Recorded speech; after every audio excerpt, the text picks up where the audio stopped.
Hello everyone, and welcome to your ZOOMOBILE ride this afternoon. I am your commentator sitting all the way at the back of the ZOOMOBILE. My name is James, and our lovely skilled driver is Tara. She'll be posing for pictures and autographs after the ride today. Just before we get into the cool animal stuff, we do have some rules for the ZOOMOBILE. Mainly keep all your arms, legs, talons, tails, feathers, and other animal appendages inside the ZOOMOBILE at all times. Make sure you remain seated at all times, and there's also no eating or drinking on the ZOOMOBILE. We are now entering the Eurasia drive-thru portion of the zoo. This is exclusive to the ZOOMOBILE, so you might see some cool animals you might not be able to catch a glimpse of on foot. The first animals on our trip today, if you look just to the right, are our lion-tailed macaques. I can't quite see them yet. They are kind of champions at hide and seek. They do like when it's really nice outside. They're right up at the top of those climbing poles there. The lion-tailed macaque is named because it has a furry mane of gray fur around its face, much like a lion, and a nice little tuft on its tail, also like a lion. They do have a pouch inside that they use to store food when they get scared. I'm very jealous of this pouch because I could use it to store snacks all the time.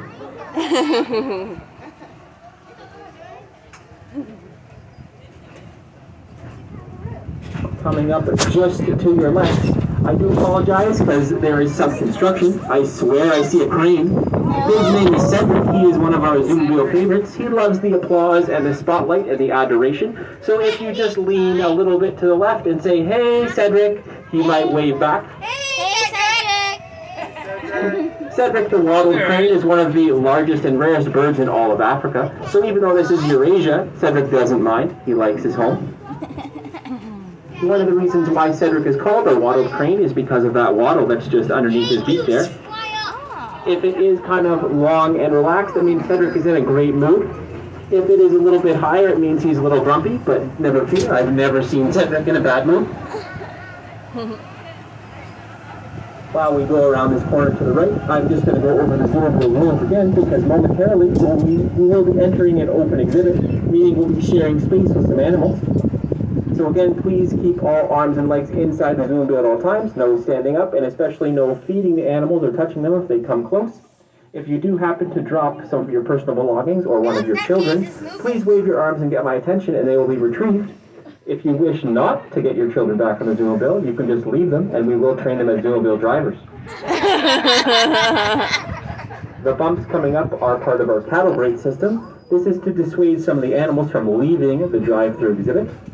They're not always successful, specifically with our yak, who think the grass is greener on the other side of the fence. Look at that moose! Oh, what are those? Coming up just to the left are our Himalayan yak. The Himalayan yak are usually a cold weather species, so they're good at high altitudes and chilly temperatures. They can withstand temperatures up to minus 40 degrees. If we were out there in the same temperatures, we would turn into a popsicle or get frostbite in about 6 minutes. All clear. The yak have continuously grown hair, so you might see them rub up against some trees to try to give themselves a haircut, much like we did in quarantine. I'm still regretting the bangs I gave myself last February. Another fun fact about yaks is that their milk is pink because it has a high protein content. I don't really have anything else about yak milk except for the person who discovered that it was pink must have been very, very brave.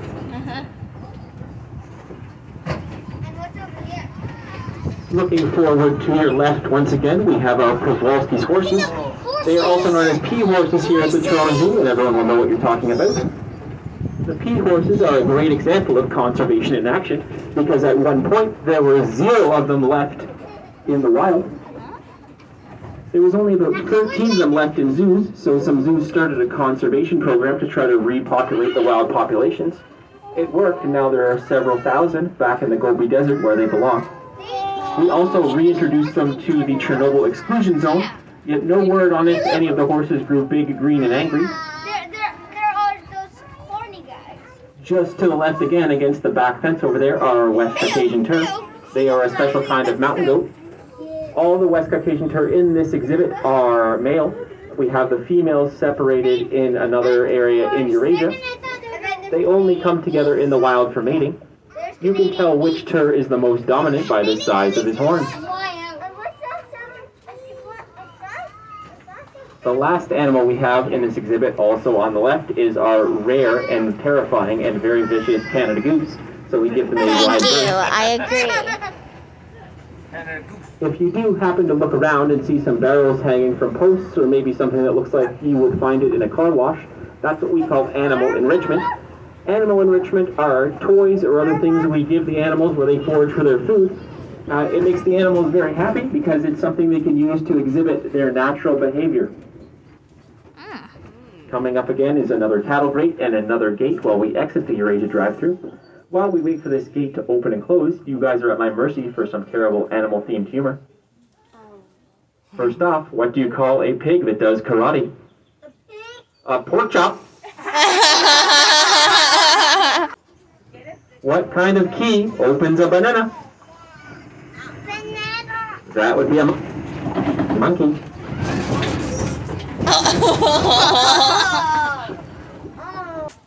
Just up ahead, we have the rare and elusive unicorn exhibit. I can't see them because I can't squint my eyes. I can't squint my eyes tight enough, and I'm a little bit too old.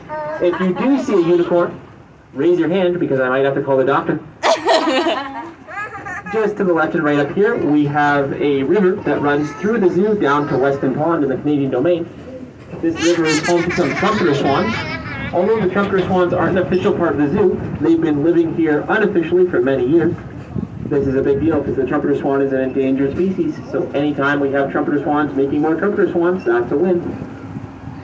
We're just flying past Eurasia here. The Eurasia footpath is home to cool animals like the snow leopard. We have the rest of our Caucasian tur herd. We have the Steller sea eagle, which is so big it could carry me away. And for my money, the cutest animal at the zoo, which would be the red panda. To the left, we are passing the back of our kids zoo, or our discovery zone. We have our donkey there, Sterling, and his alpaca friends, Reggie, Gerald, and Botan.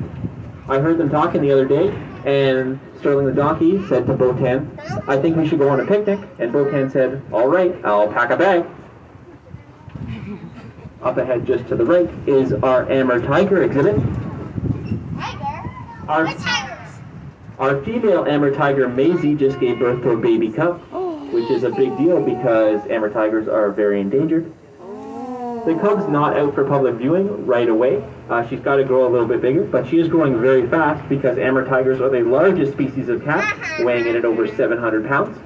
If you do want to see some very adorable videos, you can go to the zoo's Facebook page or their Instagram and see some videos of mom and baby playing. Just up here to the left, we have our mermaid exhibit. Just kidding, that is the splash pad, or the splash zone. If you like water, sunshine, and the screams of happy children, this is the place for you. As we move past this, we're entering our core woods. The core woods is the beating heart of the zoo. When the zoo was designed, we made sure to build around the core woods so they'd remain intact. I also call this section the human exhibit, because if we're lucky, we can look left and right and see some humans. They are very hard to train, but if you lean out and wave, they might just wave back.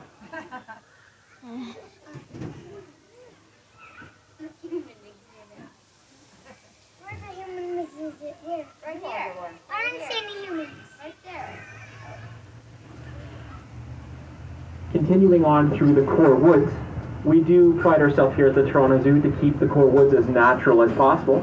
So that means if a tree falls in the forest and starts to decay, we just leave it be and take its natural course. That way its minerals and nutrients are reintroduced into the forest ecosystem. I treat things in my room the same way.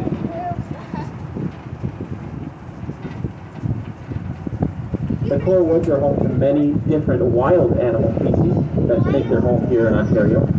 If you're very lucky and keep your eyes peeled, you might be able to see some squirrels, raccoons, skunks, possum, red fox, a coyote, or even a deer. Fear not though, guys, most of those things come out at night.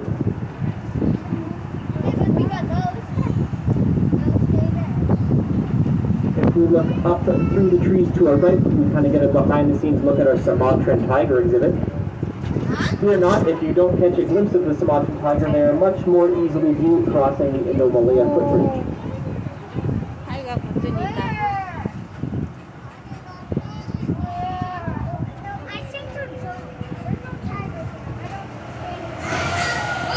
We're heading through the station at the front of the zoo for future reference, although we're not stopping here today. This is home to our Peacock Cafe and Tim Hortons, as well as our very popular carousel. Yeah. Are those peacocks over there? Yeah, but they didn't open their feathers. Just up here to the right, we have our Himalayan tar. Tar is a very fancy word for goat. I think they're called tar because they have very sticky feet where they can use them to climb all manner of surfaces. The Himalayan tar actually secrete what I call a gross goat foot sweat from the bottom of their hooves. Again, this sounds pretty gross, but it's useful for other tar family members. If they get lost, they can follow the trail of sticky goat foot sweat back to their family. The fences around this exhibit are also 6 feet high or more. That's because the Himalayan tar can jump 6 feet from a standing position. So if your commentator were to go one-on-one in a basketball game, this goat could dunk on me. Just up here again to the right is our greater one-horned rhino exhibit, or our Indian rhino. The rhinos we have out today, I believe, are Asha, Kieran, and Kieran, a mom and baby. I think we're in the African zone. Kieran has grown a fair amount, so he's not exactly a baby anymore, but he's not a teenager either because he's still like hanging out with his mom and isn't embarrassed by her at all. Although rhinos look like nature's tanks, they actually have very sensitive skin. This is why they like to use the rhino wallow, or big mud puddle, to help cool down and protect themselves from sun and bug bites. Although I would just use bug spray and sunscreen. Now we are heading over our bridge. It is very loud and very high. It's about 50 feet from the bridge to the Rouge Valley floor below. If you are scared of heights, please just close your eyes very tightly, as I'm sure that's where our driver Tara is doing.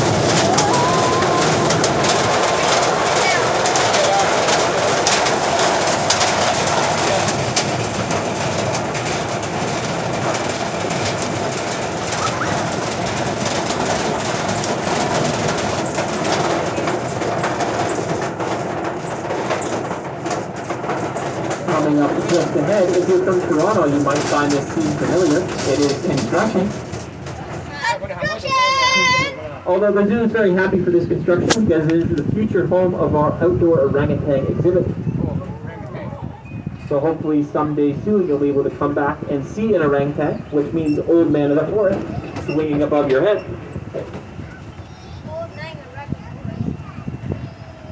Coming up again just to the right, this concrete house is our hippo house, where our sister hippos Turkey and Pedo live when it's cold outside. If they don't decide to go inside, that's when they get hippothermia. Again, just to the right are our Maasai giraffes. You might not be able to see them, but they can see you. If you look over your right shoulder in just a moment, you might be able to see them in the top part of their exhibit, which they happen to prefer.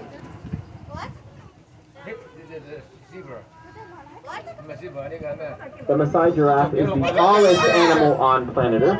It can grow to be about 18 feet tall. We have 3 Maasai giraffes. We have Kiko, a male, Mastari, a female, and her daughter, Amani. Mastari likes being a mom so much she got pregnant again, and she's due to have another baby sometime in 2022.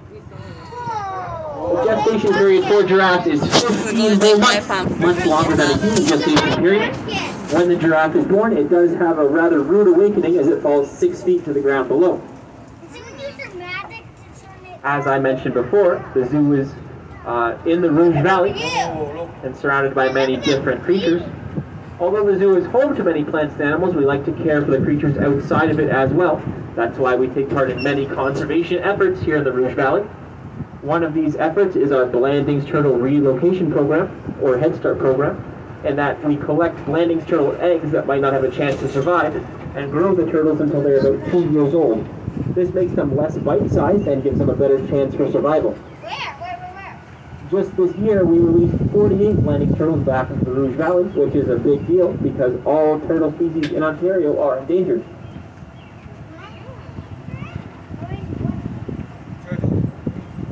Just up here to the right are one of the zoo's many picnic areas. So if you're hot and hungry later in the day, this is a great place to rest, cool off, and refuel. Whether you bought your lunch or brought it, we would ask that you take your garbage with you because the most dangerous animal in the whole zoo is the litter bug. Hey, look at that thing! There's a little beaver. Oh, yeah. just around this corner to the right, we will be passing the animal that I'm least likely to play cards with at the zoo.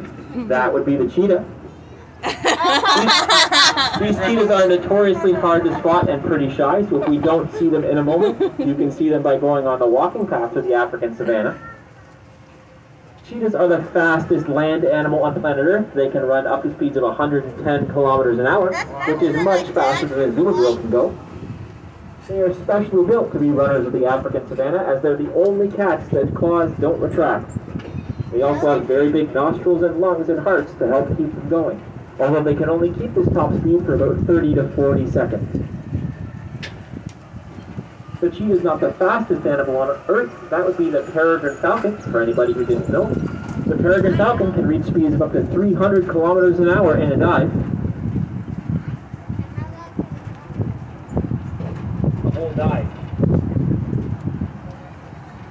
Speaking of other Canadian animals, we are coming up to our Canadian domain. The Canadian domain is what I call the PG-13 section of the zoo, because if you make it all the way to the end of a very steep, scary hill, you might have a very good chance to see some bare bottoms. Of course, these belong to our grizzly bears, Samson and Shinte. There are some other Canadian favorites down at the bottom of the hill as well. There are cougars, raccoons, wood bison, lynx, and a new addition to the zoo this year, Todd, our red fox. Todd was brought to us through a wildlife rehabilitation program, but he couldn't be released back into the wild because he had grown too familiar with people feeding him. We're now making the turn and going up into the back of the African savanna. Most animals in the African savanna can be best seen while on foot. However, up here on the right we do have our ostriches, Eunice and Zednik the females, and our male omelet. Speaking of omelets, if you were ever to eat an ostrich egg, that's the equivalent of eating 2 dozen chicken eggs at once. That would give me indigestion. Just past the ostriches, also on the right, are the ABCs of the Toronto Zoo. That would be Abe, Ben, and Chuck, our blue wildebeest. Look, ostrich. Blue wildebeest are a keystone species of the African savanna, because many animals rely on them for food, like the lion.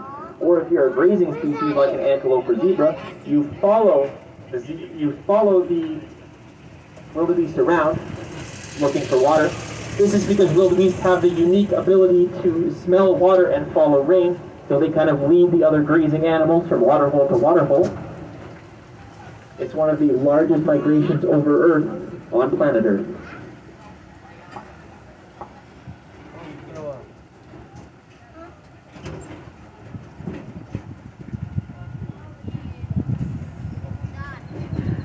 Around this corner is our African Savanna Zumo stop, again not currently in operation, but good to remember because the African Savanna is home to the most amount of animals for the least amount of walking at the Toronto Zoo. It has fan favorites like the lion, the cheetah, the zebra, the giraffe, the hippo, the white rhino, the warthog, the baboon, and many more. One of these African animals you can see just up here to the right. That would be our Watusi cattle. The Watusi cattle have some of the biggest horns in the animal kingdom. They can measure over 2 meters across. Although the horns look very heavy, they are in fact very light because they are made of a honeycomb structure with blood vessels.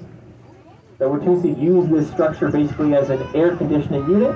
They pump the blood up into the horns where it cools off, being close to the surface, before pumping it back into their bodies. Why did the Watusi have to go to the doctor? Because he had COVID-19. Control the temperature.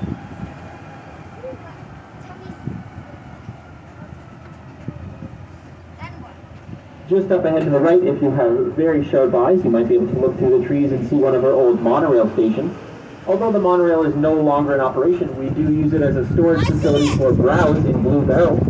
Browse is basically twigs, sticks, branches, and flowers that we collect for the animals to feed them in the colder winter months.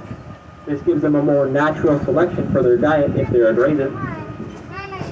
Just in front of us now, this big white pole is the end of our Tundra Air Ride. The Tundra Air Ride is basically a zip line that goes over our Tundra trek and gives us a bird's eye view of the Arctic wolves and the polar bears. Just make sure to tie your shoes very, very tight.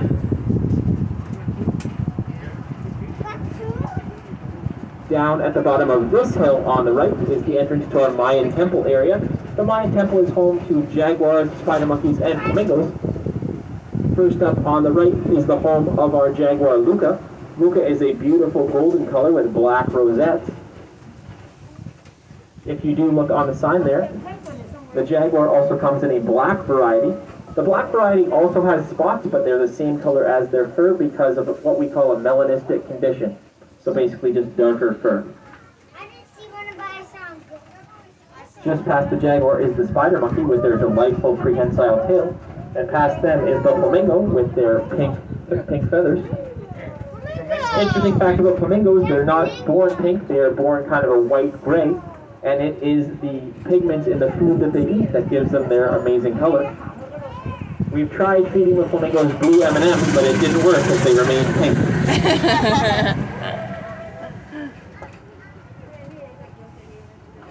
Hey, look, it's a moose guy. So just to the right, we do have caribou and reindeer. They look a little bit derelict right now, but that's just because they are shedding their winter coats for their summer coats. And finally, as we finish off our ZooMobile tour, we are entering the administration section of the zoo. This is where the over 250 zoo employees that make the zoo run call home. Don't worry, we do feed and water them after it gets dark and the guests go home. This area is also home to the Nutrition Center, which is responsible for feeding the zoo's over 5,000 animals. With 430 different species of animals at the zoo has to make 430 different diets. The grocery bill for all that comes to about $1 million, which is supported by our parking fees. So if you did pay for parking today, give yourself a pat on the back, because you probably helped feed one of our gorillas. We will be finishing our tour momentarily as we pull back into the Tundra station. We need to go past a stop sign first, so the vehicle has come to a complete and total stop before exiting on the right side and the right side only. Make sure you bring all your belongings with you before you exit. And most importantly, I hope you had fun on this ZooMobile trip today, learned some cool stuff, and took with you some interesting facts. Also, please have a great day at the Toronto Zoo.